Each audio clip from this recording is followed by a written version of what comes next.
don't force our hand. You underestimate Canadians, you're making a massive mistake. We're resilient, we're proud, and we're strong. And we will survive, and we will continue to thrive. We'll get through this together.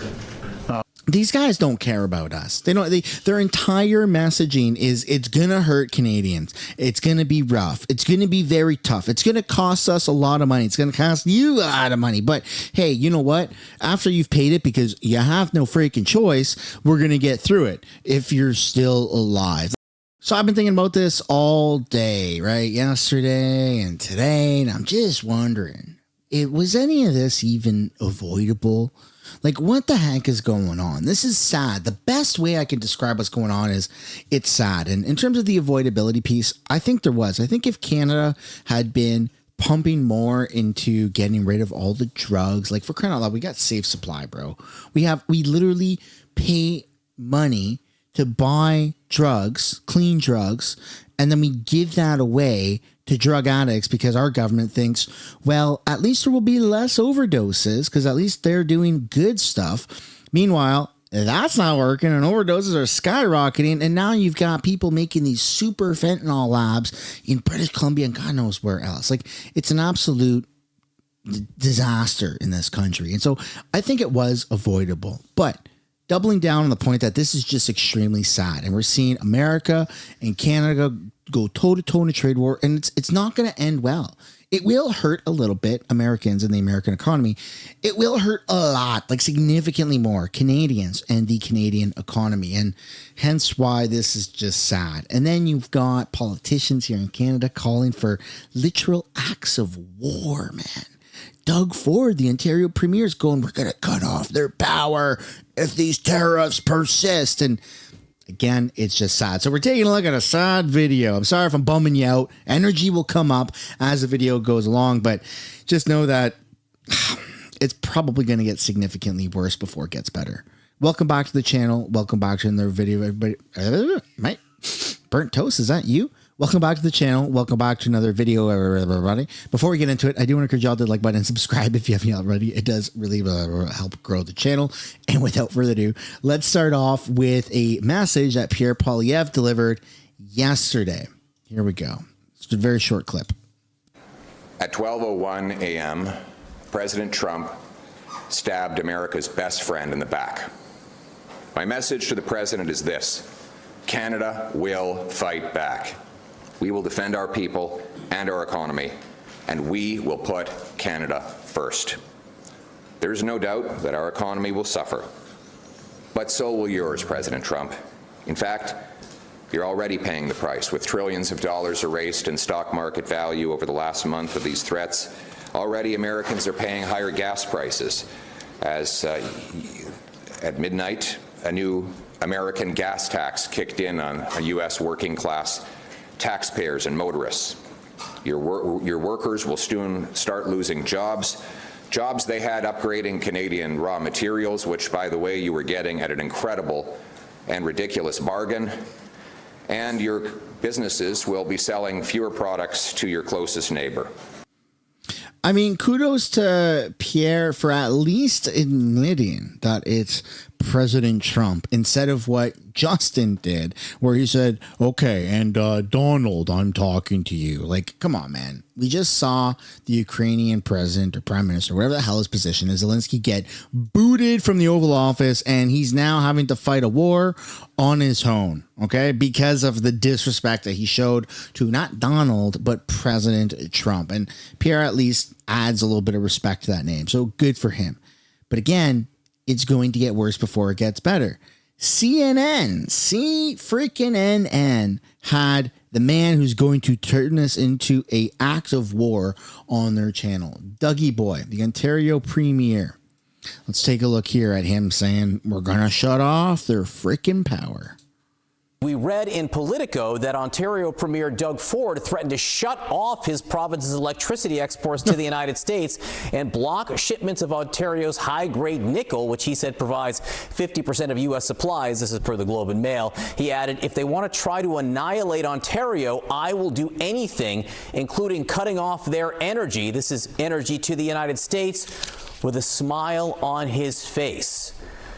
With us now is the man, I guess, behind that smile, Doug Ford, the Premier of Ontario in Canada. Premier, thank you so much for being with us. Okay, what are your plans and how far are you willing to take it? Well, first of all, I have to tell you, Canadians love Americans. We love the U.S. It's one person that's causing these problems. I've talked to senators and congresspeople and governors, Republicans and Democrats. Not one of them agree with them. I've talked to business CEOs of the largest companies. They totally disagree with this. And President Trump ran on a mandate to lower costs, to create more jobs. This is going to do exactly the opposite. The auto sector, we buy over 400% more autos than Mexico, 200% more than anywhere in the world. And, you know, he put up a smoke screen. He keeps moving the goalposts. Well, the market is speaking loud and clear. The market is going to go downhill faster than the American bobsled team, and we're going to continue seeing in the U.S. plants close, assembly lines shut down. In the auto sector, they may last 5, maybe eight days before the parts that go back and forth across the border 8 times. This is unnecessary, and we do have to retaliate. And I apologize to the American people. It's not you. It's your president that's causing this problem. We're the #1 customer in the world to the United States. We had a great relationship. I want to continue on with that relationship, but I will use every tool in our toolbox to send a message to President Trump that this is the wrong thing to do. When Warren Buffett comes out and says this is basically insanity, you have to listen to someone like Warren Buffett. So some of the thinking inside the administration goes something along the lines of, in the United States, we can withstand more pain than you can in Canada. So how much pain can you withstand here? Oh, no. Well, we have the lowest debt in the G7. The United States have more debt than anyone. He wants to come and get a tax break, put a tax break through. He's relying on 2 congresspeople. He loses 2 people. That's it. These tax breaks aren't going. And he's doing this on the backs of the American people. He's going to create job losses. Inflation's going up. The market's dropping. Gas prices are going up. Groceries are going up. For what? We have a very fair trade. I mean, I don't think Americans are fully prepared for the rise in gas, right? Like, I don't know how much it is in America for a gallon of gas, right? Like when you go to the pump, ours are in liters. In gallons, maybe it's $4 or $5 a gallon. That's probably even a little high for some states. If you want to know what it's like in Canada, you're getting into the $6, $7, $8 a gallon, baby. Like it's brutal. It's gonna hurt a lot of people. It's so freaking. I feel like it's so unnecessary, and there was a way more diplomatic approach to this going on. Now, obviously, Trudeau and the Liberal government are to blame for dropping the ball for so long, and they had so much time since November or October, since this was first ever mentioned. And it's like they didn't believe it. They said, he's probably bluffing. Let's just keep going on. And now we're here. He's not bluffing. Trump is not bluffing. Mr. President is not bluffing, right? So we have to be a little bit more, we got to take action a little bit more seriously. Balance. And if we exclude the energy, the oil that we ship down 4.3 million barrels a day to keep cars going, the U.S. has a $55 billion surplus on everything else, on manufacturing. And I'm fine with that. 55 billion is fine, but we're #1 customer to 28 states. I've directed our office to take off all the alcohol. We're the largest purchaser of alcohol in the world. We sell to 30, we buy from 35 states, 3,600 products, over $1 billion. They're coming off. We directed our team to pull off the $30 billion of contracts and not use any American companies. And again, I apologize to the American people, but the red states, the people have to start calling their senators, their governors, and congresspeople to stop this insanity that one person's causing. What do you understand the demands to be? On the one hand, we've heard over the last few weeks it's cracking down on the border, going after fentanyl distribution. Now the president is saying he wants much of the manufacturing returned to the United States. What do you think the ask is? Well, you can't, in the auto sector, and no one knows what the ask is. It depends on what he wakes up and eats in the morning, and that changes.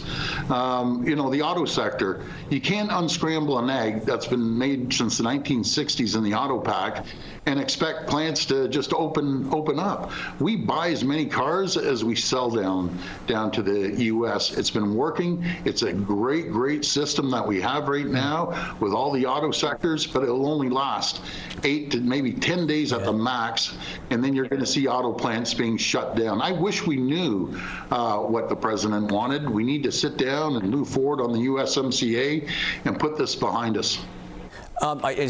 I mean, he has said, though, what he wants, and that's get rid of all the drugs, the cartel, the ability to produce and distribute fentanyl in Canada. And those are things that not only benefit our relations with America and satisfy President Trump, but it also, more importantly, is beneficial to us Canadians living here in this country. And we should be doing it for ourselves, not for someone else. But now we got to do it for them. We got to do it for America. So that's what Dougie Boy had to say. He actually said some more stuff later on a different press conference. We're going to take a look at that at the end of the video. Now we're going to take a look at what Jagmeet Singh, leader of the NDP, has said about these tariffs and how it's going to get incredibly bad. And this guy right here is the center of a lot of problems in Canada. If you're like a viewer from America and you don't know who this guy is, also, he's going to be doubling down, right? And this is why I think that we're not going to see an election anytime soon, is because the tariffs are here and they're likely here to stay for quite some time. And Jagmeet Singh has been a massive advocate for a tariff relief package. And the only way he's going to be able to provide that is doing some form of a coalition agreement with the Liberals. And I think that that's going to, prevent any form of an election coming up. But let's take a look at what he has to say. That is a ridiculous approach in the face of a trade war where we got steel workers in Sault Ste. Marie saying, I'm going to lose my job. We got auto workers in Windsor, auto workers in Oshawa, who every time their line shuts down, they think that's it. I'm going to go back home. We got workers now across the boards that are wondering, what am I going to do to put food on the table? How am I going to keep my home? And Pierre Poilievre proposes a tax cut for millionaires. I mean, it's very on brand for Pierre Poilievre, but it's not what Canadians need right now. To middle-class families or people making less, would that be something you'd be willing to negotiate on to get this passed with the Conservatives? He's talking about tax cuts when people are losing their jobs. There's not a job. If you cut someone's taxes, they have no income. What's the point? I'm talking about getting people the protection in place that they need so they can actually survive. We're talking about survival. And Pierre Poilievre's talking about giving rich people a little bit of a benefit. What's the point of that? I'm talking about workers who cannot go back to work because these tariffs mean their job will not be there. Those workers are right now high and dry. There's nothing in place for them. There's no adequate. 60% of workers are not covered by EI. The government has not fixed that. We need to fix that now. And I'm calling on government to acknowledge that this is an emergency. Let's recall Parliament and put in place the supports that people need. We did that during the pandemic. This is potentially worse than that. So let's get to work. On what basis do you say this is worse than the pandemic? Because a lot of economists would caution against that, saying at the moment we don't need emergency measures of that scale, which would lead to a larger debt and deficit. Well, that's why I'm calling for EI measures to be improved, not the direct payments that we saw during the pandemic, but the scope and scale of the 25% tariff on our economy when the majority of what we produce, the majority of what we sell goes to the United States, and all of that potentially being shut down because it costs too much could be far more than the pandemic. There are items that we produce in terms of steel and aluminum. If the tariffs are stacked, as we know is potentially going to happen, it could mean that our entire industry gets shut down. The automotive sector, these are good paying jobs. All of those jobs would be lost. The impact is devastating, and it could be, as I'm highlighting that, worse than what we saw during the pandemic, given the scope and given the breadth of what these tariffs could do. We've got to be ready for people. Trump's reaction today to Canada's announcement that we would be putting in place retaliatory tariffs was to say that if we retaliate, he will add reciprocal tariffs on top of the retaliations and on top of what he has already done. At what point do we stop escalating?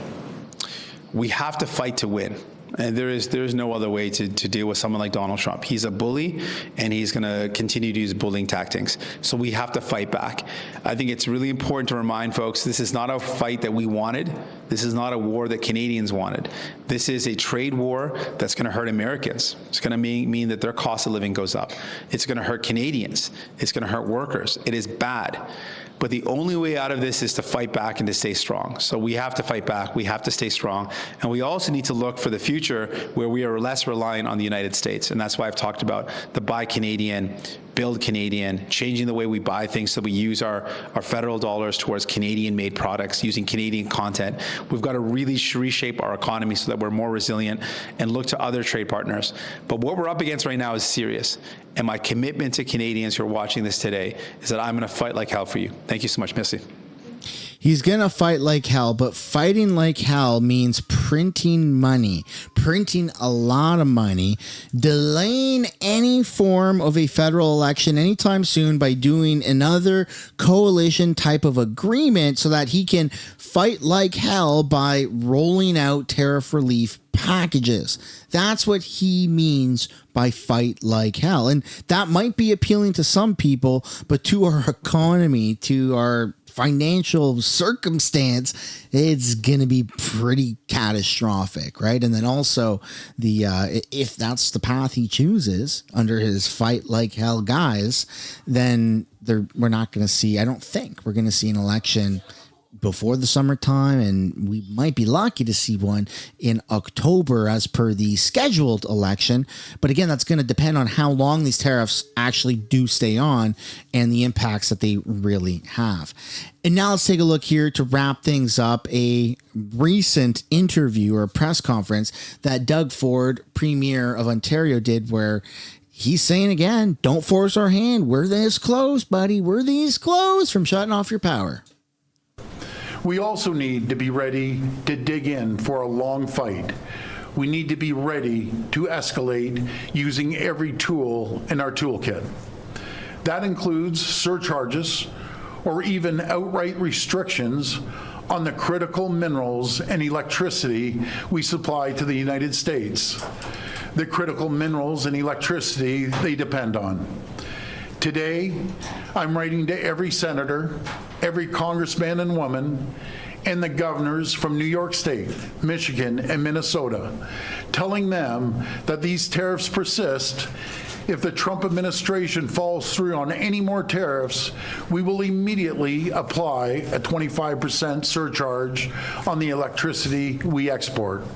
We will not hesitate to shut off their power as well. Question to follow up on that. You said an immediate surcharge on electricity being exported, 25%, but you said you will not hesitate to shut off power as well. At what point does that happen? Well, this is going to be a long battle, and we have to keep our ammunition dry for the next. Oh my goodness, man. This should not be a battle at all. We should be focusing on solutions, not escalating tensions to shutting off the power. I mean, that's freaking nuts, man. What the hell's this guy thinking? Next round, as the Commerce Secretary came out and President Trump has said, another round is going to hit us on April the 2nd. And I'm highly recommending to President Trump, don't force our hand. You underestimate Canadians, you're making a massive mistake. We're resilient, we're proud, and we're strong. And we will survive, and we will continue to thrive. We'll get through this together. These guys don't care about us. They don't. Their entire messaging is it's going to hurt Canadians. It's going to be rough. It's going to be very tough. It's going to cost us a lot of money. It's going to cost you a lot of money. But hey, you know what? After you've paid it, because you have no freaking choice, we're going to get through it if you're still alive. Like, it's just super weird messaging. The fact that they don't mind taxing us to death, the fact that they don't mind spending our money in extremely corrupt ways, the fact that they don't mind getting into these trade wars. I mean, I'm just fed up. I'm fed up with how expensive and reckless it is living here in Canada. I'm fed up with just where our country is heading, man. Like, half our paychecks are fucking being blown on stupidness. By stupid people doing stupid things, getting into stupid fights. It's freaking annoying. At what point can we just go back to being a functioning society where shit is cheap? You can jump in your car and travel halfway across the province on a road trip or halfway across the country on a summer vacation and book a couple hotels and go camping. It's like, it's not that bad. Life ain't that bad. Okay, maybe, yeah, I spent a little bit more than I wanted, but now people are crunching pennies, bro. People are having to pick on whether they're going to eat bread or just hold off on the amount of rice that they have and make it work and stretch out their meals. Like, this isn't a fun time to be living in Canada. This is insane. These people are just playing like Monopoly in front of our face with our lives, our paychecks. I'm fucking fed up with this shit. I'm fed up with these assholes in these suits doing this to us. Just freaking making press conferences when they're making $250,000 a year going, that's not a big deal. Whatever, man. We're going to get through it. Shut your fat fucking mouth, Doug Ford. My God. My God. They go around, they campaign, they pretend to be super empathetic to people going, oh man, I met with Barbara, 47-year-old Barbara, or Christian Freeland going around going, I met with a 4-year-old kid who said, oh, can you fix our country? Like, they have all these empathetic stories to pull on our heartstrings, and they go around doing shit like this. Like, at what point do we just say, what the fuck is going on? And I'm there. I'm there. I'm saying, what the fuck is going on with these people? Right? Like, this is nuts. I never wanted this in Canada. I never thought we'd get to this point. My God, even gas being $1.60, $1.70, $1.80 across the country. That's bananas to me, man. It doesn't make any sense.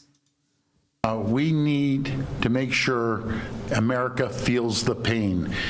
Donald Trump wants to go after our dairy farmers. Without potash down there, they don't have a farming system. And when it comes to uranium, they're using that to enrich their uranium down in the U.S. for their nuclear energy.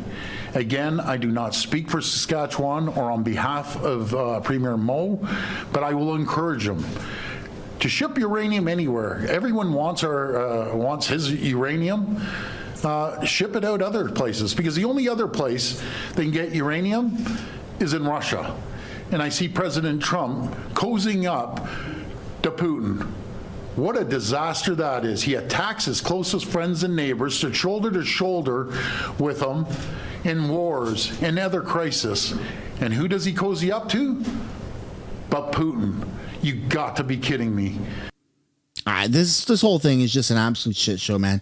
At what point is living in this country even worth it anymore, right? Okay, yeah, I'm patriotic. I'm not planning on leaving country. I'm not even entertaining the idea of leaving the country. But at what point are we just left holding the bag going, okay, well, my entire life has become 60% more expensive. 100% is doubled, tripled in price in 5, 6, 7 years. At what point do we say this just is not sustainable enough? Like, I feel like a lot of us are there. What the hell is it going to take? An election? Is that going to fix it? I don't know. I hope so, but I don't know at this point. The damage has been done, man. Like, Pierre's getting, and he's inheriting, if he wins the election, if they don't rig it, or where the fuck is going on? He's inheriting an absolute mess. Canada's just a melting pot of shit right now. Our policies, our money, our debt, and these assholes get up on stage and they just... Is this on? Is this on? Hey, life sucks, man. Life sucks. But you know what? It's going to suck for a little longer, but you're a Canadian, so you can get through this. Fuck you. I didn't sign up for this shit. I didn't sign up to be born in a country that is just run by sociopaths and psychopaths all the time. What the hell? What the hell got us here? How do we get out of this? What the fuck is going on?